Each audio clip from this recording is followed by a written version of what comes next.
I'm starting a YouTube channel, and I can tell you, it's scary. I used to work on a corporate podcast, interviewing C-suite executives about their personal and professional journeys. But the most important thing that listeners wanted to hear was actually the hardest thing to get out of them. Most people were reluctant, or maybe even they had forgotten the most human part of their own story. See, once you've achieved something, it's simple to tell your straight and narrow journey. Oh, I started my first job and I got a few promotions and now I'm running companies. These executives I interviewed were happy to tell me that they'd moved from company to company and they told great stories. It was great content and I loved interviewing them. You know the hardest thing of all to get out of them? Those moments of difficult decision making. Those sleepless nights trying to figure out the right way forward. The midnight conversations with their significant others as they weighed up risks and opportunities. Those leaps of faith where everything could have gone wrong. The anxiety, their humanity. That is the reality of their story. So that's why before I even post my first real episode, I've decided that I need to make something of a light documentary of my YouTube experience as I go forward. If I do somehow end up owning a successful channel, I don't want to just be able to say that I knew it would work all along and that it just happened and that I was confident from the beginning, because that is not the case. Because stepping out and investing in a creative endeavor can be terrifying, and to tell you the truth, it is pretty scary. So I'm being honest and sharing my human journey. I'm a bit scared. I don't want this to fall into obscurity. I actually remember the first content I ever made for the internet. It was a meme, and this is before memes were actually even called memes. I uploaded it to the website You're the Man Now Dog in about 2005 or 2006, and I got one single comment that I will remember forever. It was this: meh. I don't actually remember the content that I made. I don't remember the meme, but I remember that single comment. It wasn't exactly uplifting. See, putting content online can be risky. You don't know what sort of feedback you're going to get, and sometimes apathy is worse than negative feedback itself. I used to teach guitar professionally.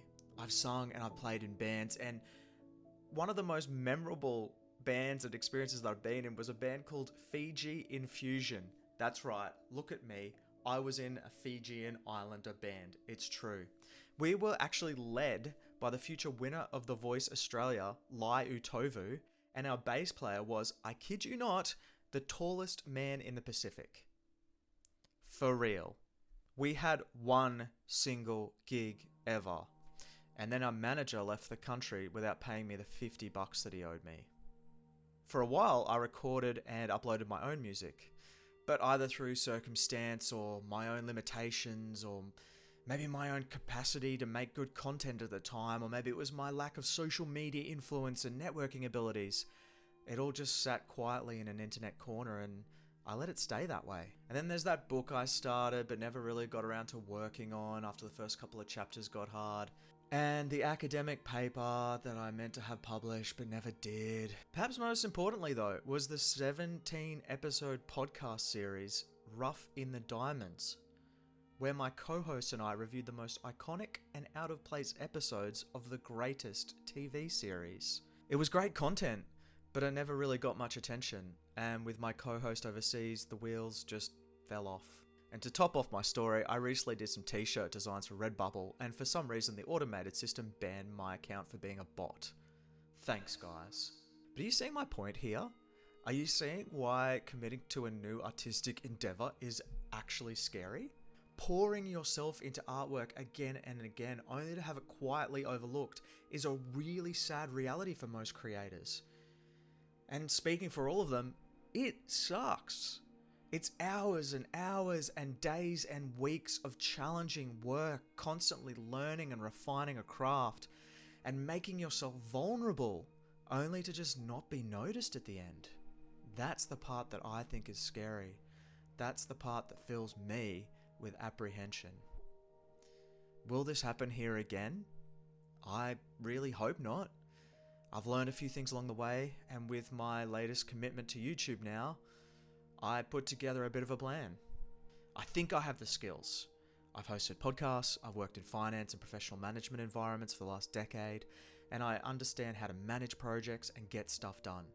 I've had experience with audio editing, and I am pretty sure that I can translate that to video editing well enough.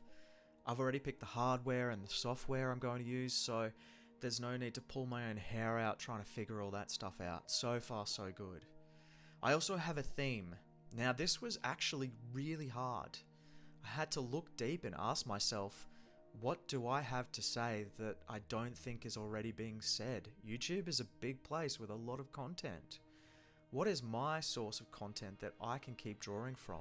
I've thought about some specific documentaries and pieces in the past, but I landed on a central point of all my passions and interests with literary reviews. And before you just say, that's boring, that sounds terrible, and turn off, just hear me out. Whether it's books or movies or video games, I think that I always have something interesting to say about how it was made or how it could be better.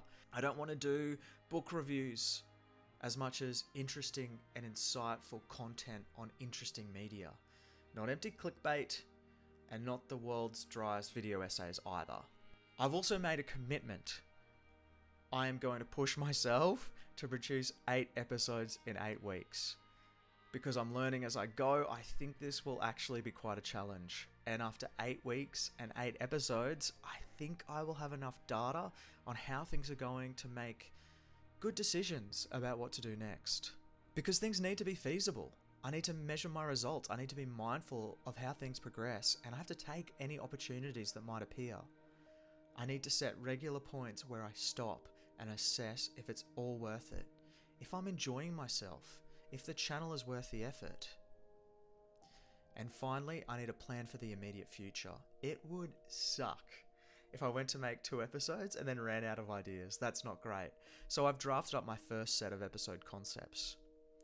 There are plenty more where this came from, but this is my draft for the next 8 episodes. I have something, I have a plan. Now, I have to actually do the work, pay attention to the comments and feedback that I get, and find a regular pattern to see if the podcast is something the world would actually be interested in. I'm hoping that it will be. And maybe after these first episodes, it'll be time to review the channel and see how it's performed, and what I've learned along the way. If you've stopped by and you're interested in my journey, and you'd like to be a part of it, then thanks a lot. You're the reason that I'm making this channel at all. So to support this risky endeavor, you can like this video, subscribe to my channel, and maybe even check out my old podcast, Rough in the Diamond. I'll put the link in the description. I'm Nathan. I hope to see more of you. And now I guess I'd better go because I have to make 8 episodes in 8 weeks. And my time starts now.